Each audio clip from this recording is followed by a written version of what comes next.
Ladies and gentlemen, coming to you live from the Lucky Dog studio in a hidden location somewhere in the upper Midwest of the United States of America, it's a brother making his own way but with all the wrong opinions. Welcome to the Morning Night Live with your host, the one and only Dawg Knight. Well, sometimes you just do some stupid stuff. Yes, I did. Good morning, everybody. Welcome to the Morning Night Live. I'm your host, Marty, also known as PDawgKnight, who doesn't know how to start a show. For some reason, I did 5 minutes of show with me not even being on the show because I didn't click the button. Silly effing me. Anyway, as you can tell, today is I've got the Monday blahs, and I'm just nothing's working right yet so far. So my brain is, especially my brain. Thanks for being here. For those who've made it, I am Marty, your host, also known as PDawgKnight on the internet. Welcome back to the Dawg Knight Channel on this Monday, the 27th of October, 2025. I am here with bells on, sort of. Had a nice weekend, hung out with my wife, and we got some stuff done around the house. We got to go see saw my daughter and her children, and went and saw some pretty sightseeing stuff around the Twin Cities. Just leaves, basically. And in general, it was a nice weekend, but I have the blahs. It's Monday, and I totally have the blahs. I messed up the show at the start. But, you know, we're going to do our best to get at least a few news items. I got a bunch of articles open. We're ready to go. First in the chat today is Ms. Wild Wolf, who gets the bell. Congratulations. If you haven't shared the stream, well, it's too late now. I'm taking that thing off the top because it's in the way. Oh, I just retracted it. I want to unpin it. There we go. There, I unpinned it. Also, good morning, Midnight. What's up? Kara Soldiers in the house. Ty Alexander with the... Oh, Alexander the Scourge. No more Pope? Well, you're still the Pope to me, and it is... Pope Tyrannus III with our daily message of hope. Tyre says, blessings of the divine dead. I woke up this morning with a bounce in my step. I plan to go to sleep with a song in my heart. And while I dream, I will ask forgiveness for everything I did in between. That's bellworthy. Thank you, Tyre. Appreciate that. Also, good morning, Jay Blizzard. JB's in the house. Mischievous, moist Josh is going to get this look every time I read that. Also, good morning. Lewis is in the house. What up, Louie? And let's see. I'm scrolling down here. Sorry. Attack Alpaca. I said Kara Soldier. Avocados Diabli, welcome. Nice to have you here, brother. Select the boys in the house. Yeah, boy. Lord Stanhope and Gunfox61, the amazing administrator of the PDawgKnight Discord server. Also, Somnambul Nation. Welcome, everybody. Hit the like button, share the stream, all that stuff. I apologize for being so late. First, deuce in the tip jar from Kara Soldier. You are the new Streamlabs superstar sponsor of the day. Thank you, Kara Soldier. Dropping a deuce. I will clean that up later. It says, with all the geriatrics in Congress, it really has turned into the wealthiest nursing home. But now we have several members actually dying off. I'm actually surprised that Tyre hasn't culled their souls and rehabilitated them. Or is that a tall order for Tyre? Did we lose another senator? Who did we lose this time? I haven't really looked at the news. Let's see what the trending topics are. I don't even have them up. I didn't even pull up trending topics. By the way, thanks everyone to share the stream. Oh gosh. Hakeem Jeffrey defends rigged election phrase in CBS interview on redistricting. CNN CL Mark Thompson orders staff to cut back on Trump's East Wing demolition coverage. X debate exposes division on COVID vaccines and science trust. Okay, those are some of the trending topics. Anyway, let's say thanks to the people who shared the stream, by the way. Let's get that out of the way because that's important. You guys try to help me out on the daily, and I appreciate it. Starting with Ms. Wild Wolf, retweeted three of my posts. I don't know which ones you did, but I appreciate that. Somnambul Nation, aka Lincoln description. sharing on the stream, and Ms. Wild Wolf with But First Coffee. Speaking of coffee, today I got the Fueled by Gangsta Rap cup today. Fueled by Gangsta Rap and coffee. That's half true. The coffee is more important. Oh, little Bootsy Collins there from Somnable Nation. Little Bootsy Collins, the birthday horn. Got JB and LD. I keep saying link in the description because it's Somnable Nation. Retweeting my post. Thank you, JB, for whatever that is. Somebody smoking weed. Also, Green Badger Outdoors, little Dr. Funkenstein, George Clinton. We'll repost that too. Thanks everyone sharing the stream. I greatly appreciate it. Also, we got another one, and the largest donation of the day, $2.23, a small bullet by Avocados Daily, and you are also the new Streamlabs Superstar Stars of the Day. AD says, dun dun dun. There, I did it for you. Oh, AD. And did you see we had an aircraft carrier lose not one but two aircraft in a matter of minutes? Oh, good God. What is going on? Things are going nuts. Hello, Green Badger Outdoors, by the way. If I haven't, did I already say that? No, I didn't, because you just got here. Good morning. No, I didn't see that. I haven't seen anything. I'm a news midget today. I don't have anything. I just have articles that I got from the aggregator, and I haven't looked through even my Explore tab. Let's see. Let's find this then. We lost two fighters. What's going on in Jamaica? Jamaica's trending. Is it like Jamaican Independence Day or something? Quiet because a lot of my family in Jamaica. I'm sick of worrying about my family. Oh, there's a hurricane. Category 5 hurricane in Jamaica. Oh, that's not good. Praying for Jamaica.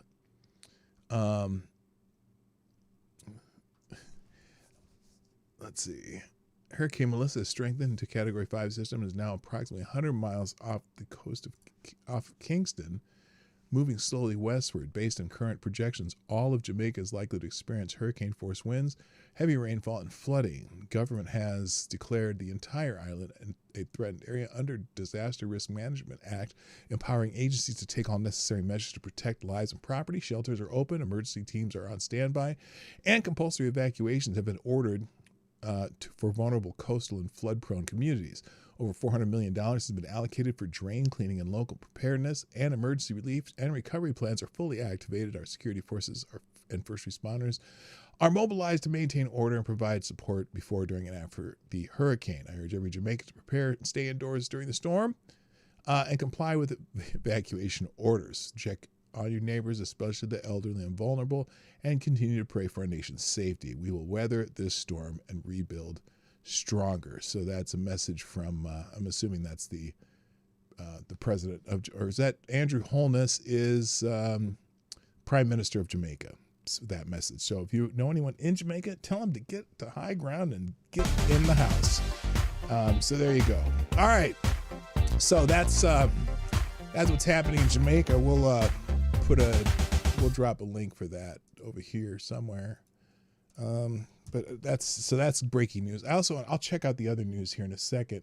Let me do the holidays real quick, and then we'll get back into the news. Also, Gunfox dropping Hamilton in the tip jar with a war report, Central Theater. So we'll get to that in a second. Today's holidays include National Black Cat Day. It's Halloween coming up. It's a good time to have your black cat out there scaring the shit out of people. Cranky Coworkers Day. I got a couple of those. I said he wasn't at work today, so I'll wish him a happy cranky coworker day tomorrow. National American Beer Day. Yeah, baby. Got a lot of American beer. Which, there's a lot, it's funny because there's a ton of craft little breweries all over the country now. They're kind of a big thing, and most of them have some pretty good stuff. My favorite, though, is Castle Danger out of Two Harbors, Minnesota. A great American lager. Has a little depth to it, though. It's nice, good beer. Also, Mascara Festival, I don't know what that is, and National Mentoring Day. So that's it. Not much on the calendar today. Also, thank you, Gunfox, for another Hamilton dropping and says U.S. news on tariffs. So let me Let me get to the articles that Gunfox has provided since he's dropping Hamiltons left and right, like as if someone put a tariff on him. All right, here we'll start with this one. And he's got, now they got the triumvirate. 3 Hamiltons. You are the new Streamlabs superstar sponsor of the day, and had the largest donation of the day. So on top of that, so there you go. So here's the first one you gave me. Venezuela's Maduro says U.S. fabricating war as it deploys world's largest warship. I don't understand. Look, I'm a little wary of this. You know, I'm not a Trump cheerleader. Okay, I'm not a MAGA guy. I voted for him. I agree with him on most stuff. I can't understand what's going on with this thing, with them sinking all these ships from Venezuela. Are they really, drug ships coming forward? I mean, some Colombia said that one of the ships was a Colombian fishing vessel. I'm wondering what our military is doing. Is our military intelligence fucking up? Because it's not just Trump doing it on his own. He's not saying, "Oh, there's a ship, go kill him." So there's somebody in military intelligence telling him to go to blow up ships. Anyway, here's what Venezuela is. God. Good morning, TC, moist tree squirrel, or excuse me, moist tree rat. Y'all with the moist thing. Moist, come on now. And thank you, Gunfox, a third one. So we'll get all these articles out. Anyway, Venezuela's Maduro says U.S. fabricating war as it deploys its world's largest warship. Venezuela's President Nicolas Maduro has accused the U.S. of fabricating a new war after it ordered the world's largest warship to be sent to the Caribbean. The USS Gerald Ford can carry up to 90 aircraft, and its deployment marks a massive increase in U.S. firepower in the region. The U.S. has conducted 10 airstrikes on vessels in the area as part of what it says is a war on drug traffickers. U.S. President Donald Trump has accused Maduro of being a leader of a drug trafficking organization, which he denies, and there's fears in Venezuela that the U.S. military buildup is aimed at removing the longtime opponent of Trump from power. Look, I think the Venezuelans are ready to get rid of that asshole, but you know what? That's for them to do. I'm done. I'm done with American regime change, or Western power regime change strategies. I just anyway, I don't know what I'm saying here. Anyway, the U.S. is among many nations that do not recognize Maduro as Venezuela's legitimate leader. After the last election in 2024 was widely dismissed as neither free nor fair, opposition tallies from polling stations show that its candidate had won by a landslide. Venezuela plays a relatively minor role in the region's drug trade. So the question here is, what is Trump's endgame in Venezuela? The Pentagon said on Friday the U.S. Gerald R. Ford carrier would deploy to the Southern Command area of responsibility, which includes Central America and South America, as well as the Caribbean. The additional forces will enhance and augment existing capabilities to disrupt narcotics trafficking and degrade and dismantle transnational criminal organizations, spokesman Sean Parnell said. Maduro accused the U.S. of seeking a new eternal war in his address. They promised they would never again get involved in a war, and they are fabricating a war, he told state media. The carrier's deployment would provide the resources to start conducting strikes against targets on the ground. Trump's repeatedly raised the possibility of what he called land action in Venezuela. What? Okay. Why? I'm just kind of skeptical. Anyway, he's pissing me off now. I'm trying to get him mad. Hello, Keisha. What up, Kirsten? He said land action in Venezuela, saying earlier this week that the U.S. is looking at land now after getting the sea very well under control. We stopped all drugs from coming in by sea. I will stop all drugs coming in by land very shortly. It's not even you know what? If he's going to do that, there's some drug cartels in Mexico. Isn't that where most of the drugs come from? And they get their supply of, whatever it is that you need to make drugs from China. I mean, that's Venezuela. Is that a big? I didn't know that. By land, it actually means by bombing places on land, not sending in troops. Well, no, I understand that. I get that, but I'm just saying.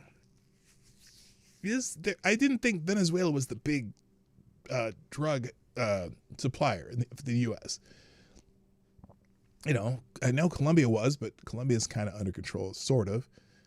Mexico, certainly the cartels there are a problem. I don't understand it. And it's just me. I don't know. They may know shit I don't know. I'm but I am skeptical. Hello, Blue-Eyed Scream. What's up? Okay, so anyway, it comes to CNN reports Trump is considering targeting cocaine facilities and drug trafficking routes inside Venezuela, but has yet to make a final decision. Secretary of State Marco Rubio played down the deployment of reporters on his plane flying to Qatar on Saturday evening, saying we have deployed U.S. assets and interest all over the planet, but when we do it in our own hemisphere, everyone sorts of freaks out. But he reiterated the Trump administration's view that Venezuela poses a serious threat to the U.S. through the illegal drug trade. So, and there's a lot more in this article, a lot more detail if you'd like to get into it, but that's fascinating. All right, next one from Gun Fox here. Trump raises tariffs on Canadian goods over Reagan advert. Okay, this one I don't get. This one I really don't get. And not because that he did it. QAnon. See, some of these names are all messed up still. Anon 1, 2, 3 is in the house. I don't know why I'm getting the ats. But anyway. This one I'm baffled at too. Because anyway, I'll just read it. Donald Trump said he's adding 10% to U.S. tariffs on goods imported from Canada after the province of Ontario aired an anti-tariff advertisement featuring Ronald Reagan.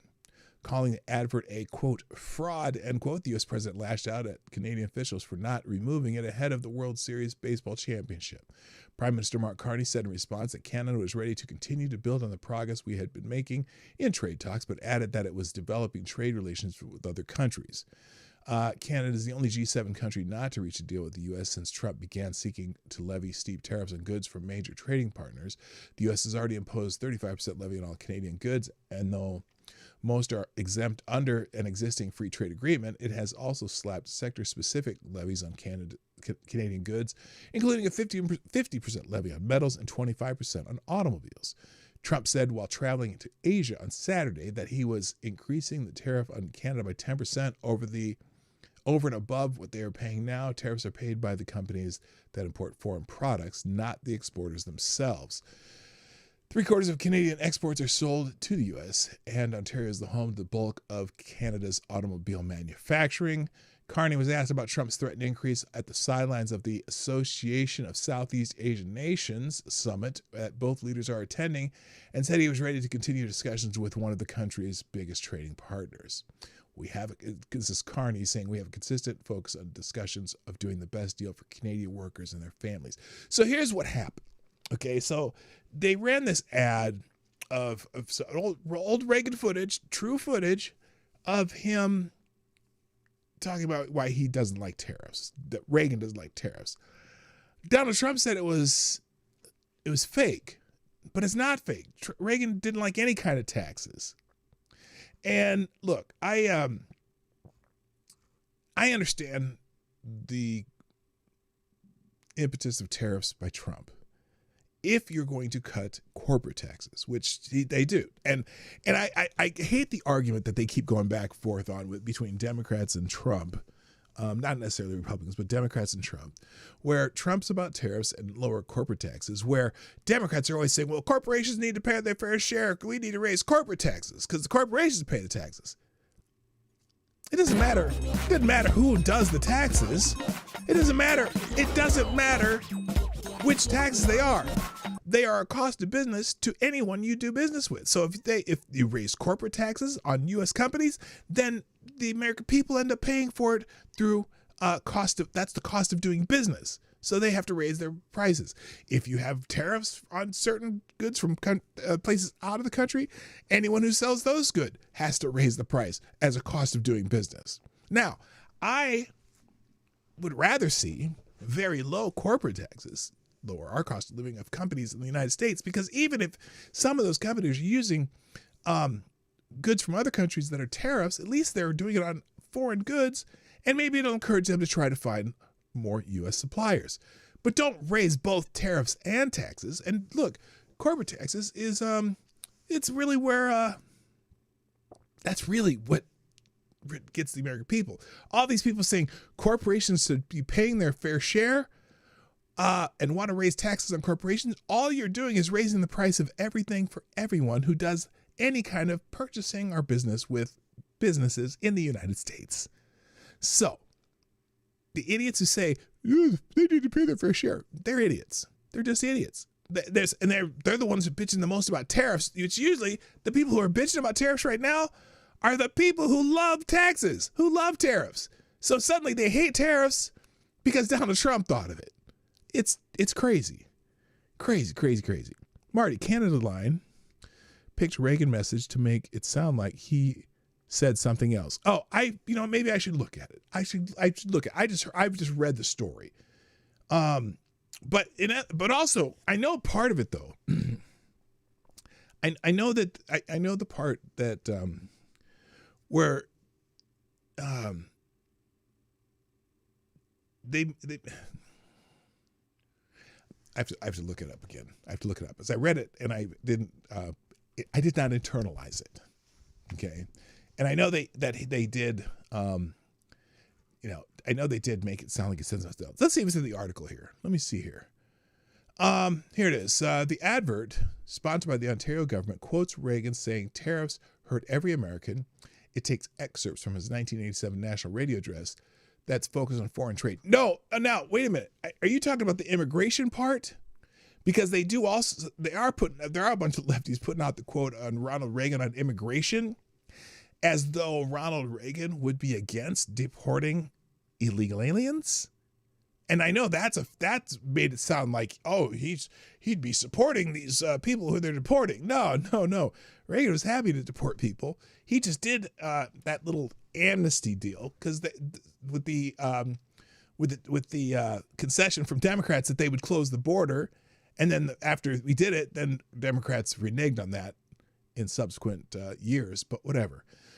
But anyway, look, any taxes, no matter they're tariffs or corporate taxes or whatever, are paid for by the consumers. Doesn't matter which ones you do. Okay? So if you're going to have taxes, if I'm going to say, okay, do I rather have corporate taxes or tariffs? Well, let's lower the corporate taxes down to, whatever. And then that encourages them to at least try to avoid the tariffs by using domestic suppliers. That's my take. All right. So is that the first one? That's the second one. That's the second one from GunFox. We've got one more, but I got a super from Ty Alexander, dropping $2.30 the tip jar. Thank you very much. Appreciate it.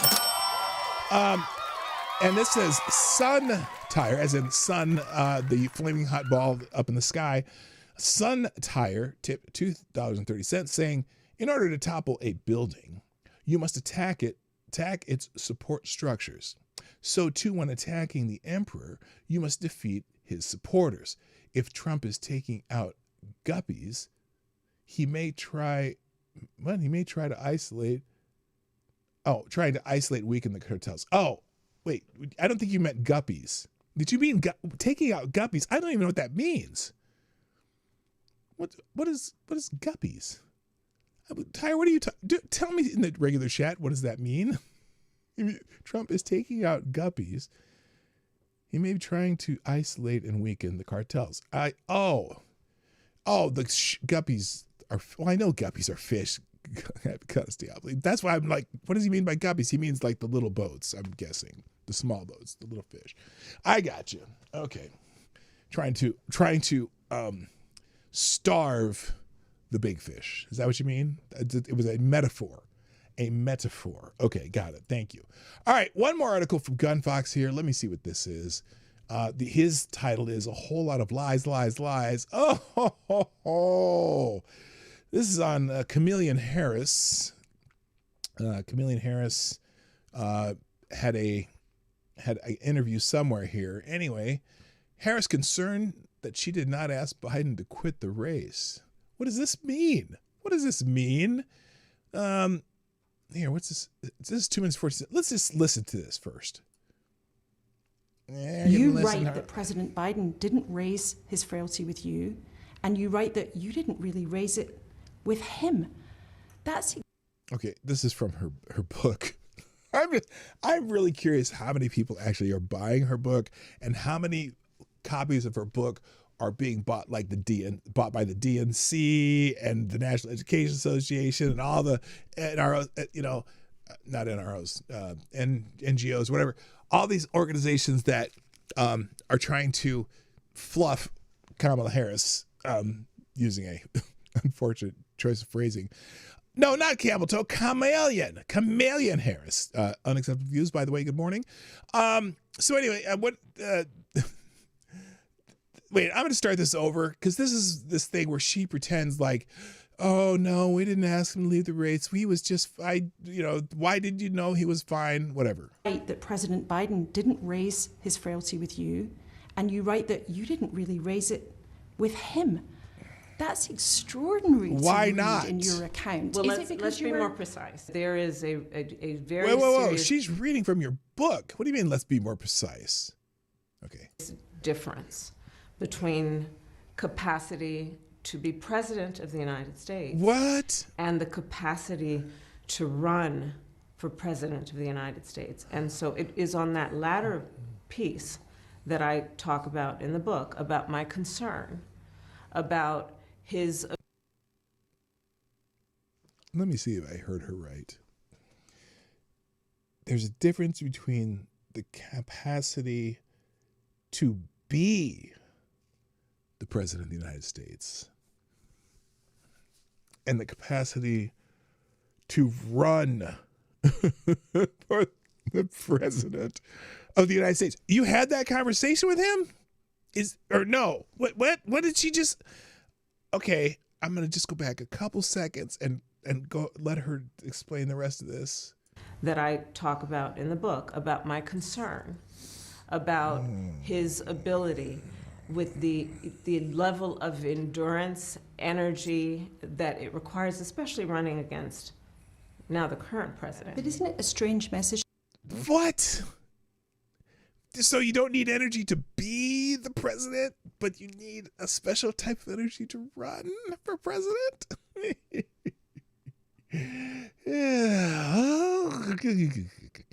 To the public to say, you know what, you need to be tougher and more able to run a political campaign than actually to be the person behind the desk in the Oval Office, to be the person making decisions in the Situation Room. So did you just not think it was that bad, or did you feel you just couldn't raise it?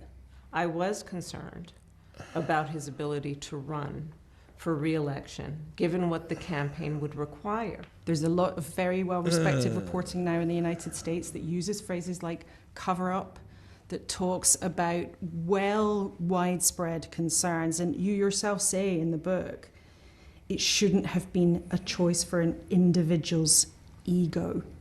I do reflect on whether I should have had a conversation with him, urging him not to run for re-election because of what that would require.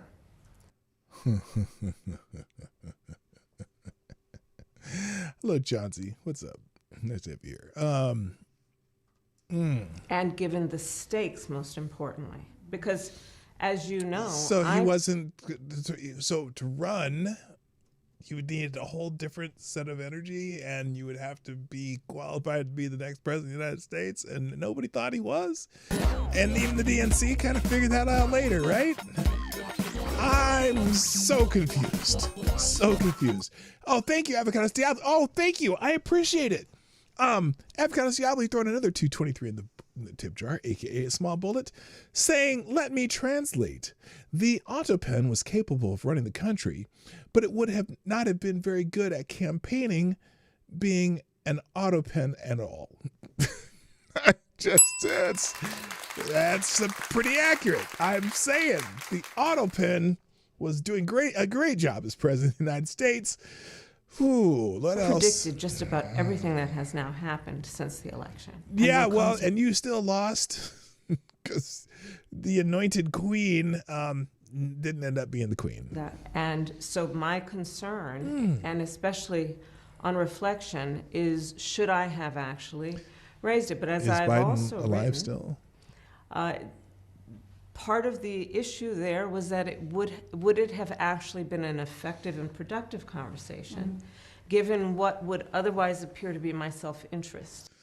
What do you mean your self-interest? If you had told him not to run, there would have been a primary, and it wouldn't have just been you, Kamala. In fact, it wouldn't have been you. I can almost guarantee it. Anyway, former U.S. Vice President Kamala Harris has expressed concern that she did not ask Joe Biden to pull out of the race for the White House.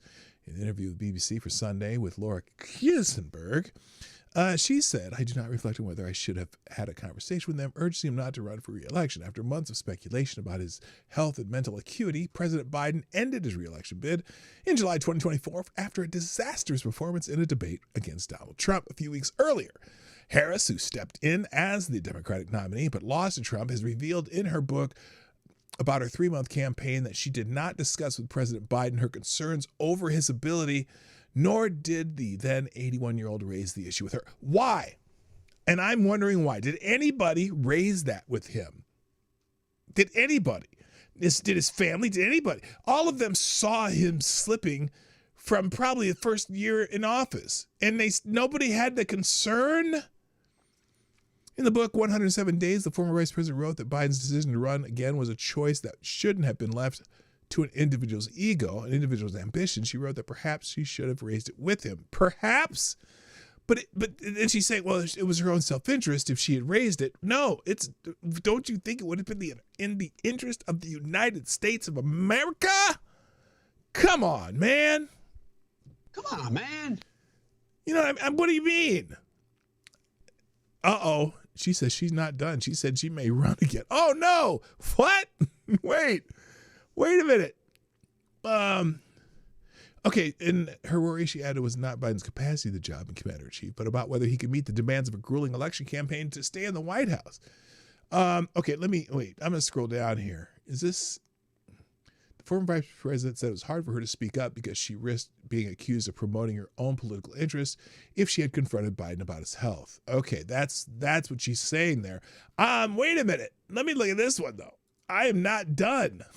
No, she's done. Somebody in the chat said she's done. She says, I am not done. Let's see what this is. She tells the BBC she may run for president again. Oh, Lord. Oh, Lord almighty. In terms then of what is next for you, you write very powerfully about the differences that many women have made to your life. Is whether she that was your Scottish? meeting with Angela Merkel she's experience of growing. Or is she Irish? Paraply, that's more Irish than Scottish, right? Paraply. Sorry. Not with your extraordinary mother, or the stories of your baby nieces, Amara and Leela. What? When are they going to see a woman in charge in the White House? In their lifetime, not her. for sure. Not you. Not you. Possibly. Have you made a decision yet? No, I have not. But you say in your book, I'm not done. That is correct. I am not done. I have lived my entire career a life of service, and it's in my bones. And there are many ways to serve. I've not decided yet what I will do. There are many ways to serve. Yes, ask Willie Brown.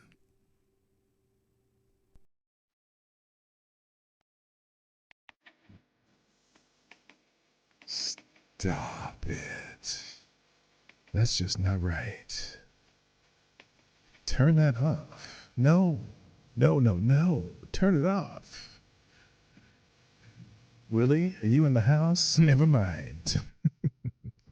In the future, beyond what I'm doing right now. But you've been very clear that it's a possibility you might run again to become president. And in my experience interviewing politicians, when someone says I'm not done, it means they are thinking seriously about running. But when you look at the bookies' odds, they put you as an outsider, even behind Dwayne "The Rock" Johnson.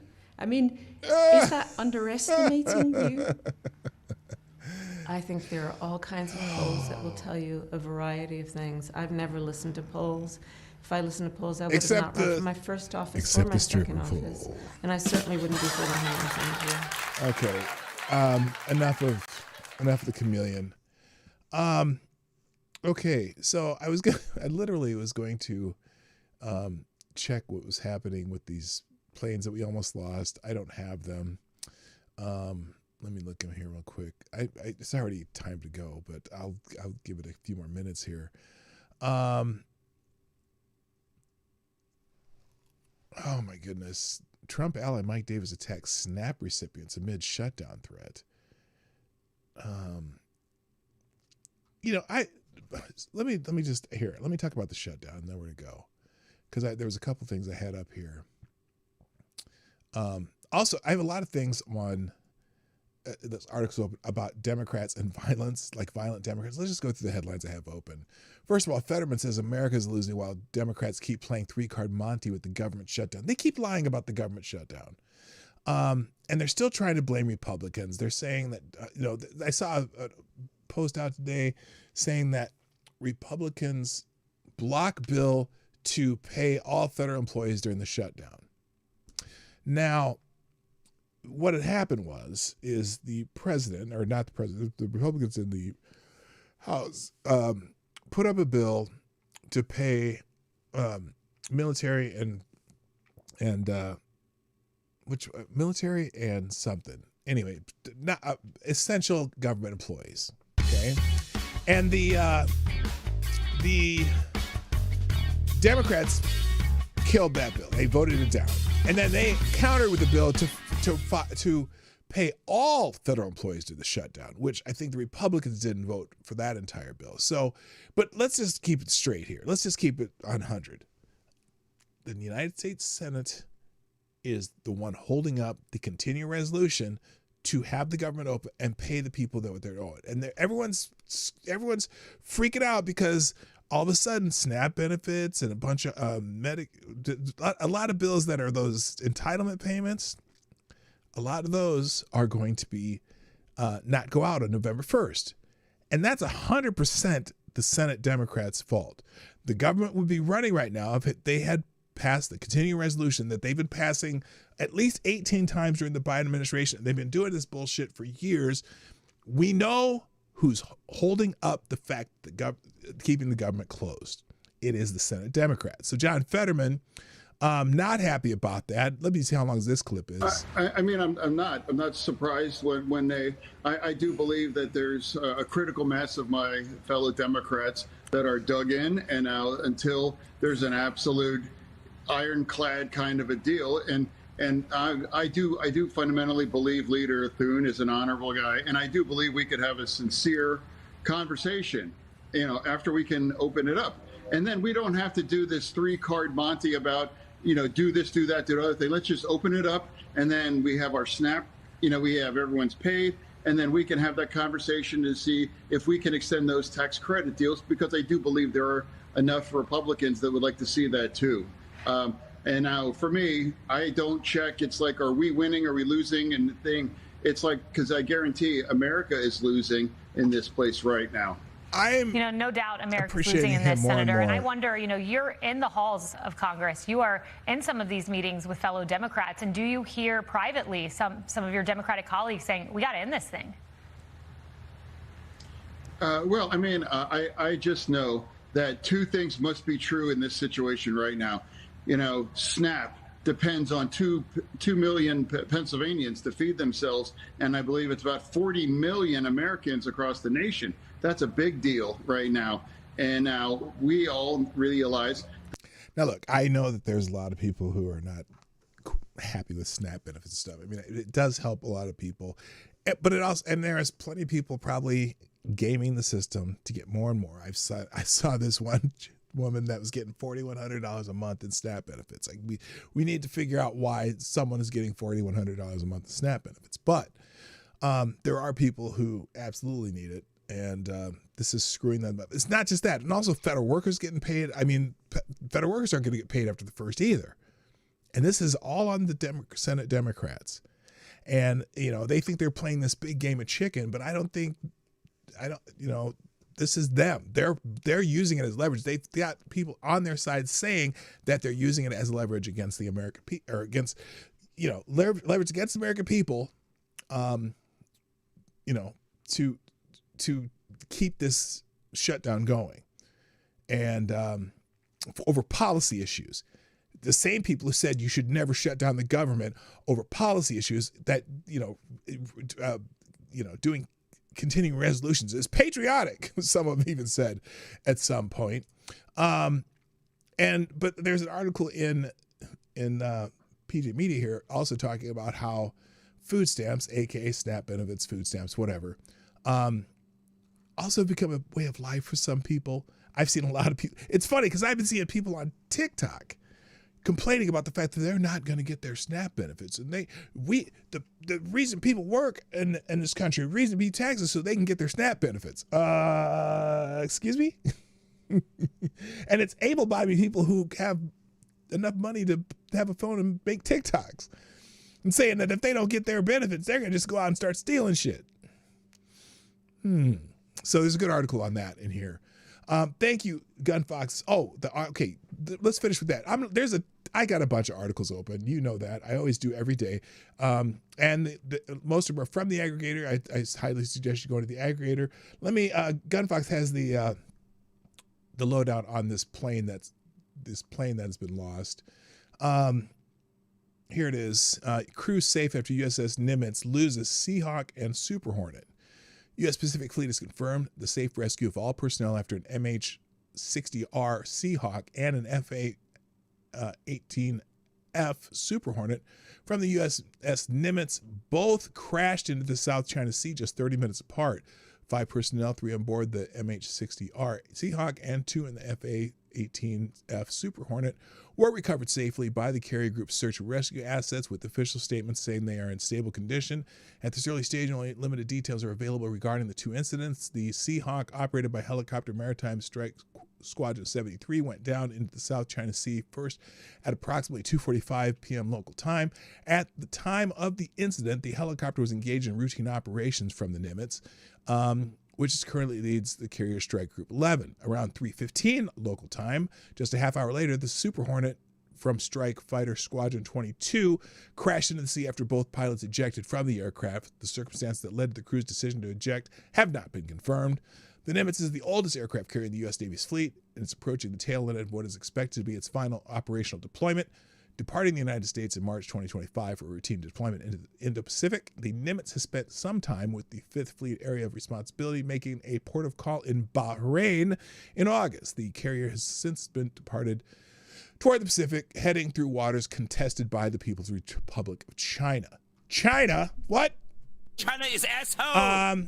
Though the survival of all crew members is welcome news for all involved, the loss of these 2 aircraft is in close succession is a troubling story for U.S. naval aviation after a difficult time that has seen several high-profile incidents. Investigations of the causes of both crashes will be launched immediately. So there you go. There's the 2 aircraft that went into the drink. So that's not good news. I hate to end on a sad note, but that's it. I gotta go. Thank you, everyone, for joining me for this short time. I'm so glad we had this time together. We didn't laugh. We didn't sing a song. I didn't have time. So I'm going to try to put these links in the chat if they... Oh, there they go. They finally popped up. All right, here we go. So everything here, plus all the articles I didn't even mention, are going into the chat right now. Here are the links. Bam, there you go. Thank you, sponsors, Gunfox, Avocados Diabli, and Tyre Alexander. Greatly appreciate the love and the green. Also, everyone in the chat for showing up. I know I was really late, and I appreciate dropping in. So many of you are here. Let's see. I mean, it's only 19, but guess what? That's 19 people who came to see me. So I appreciate you. 12 likes. Hit the like button before you go. I got to go, though. Thanks. Got to go. My name's PDawgKnight, and I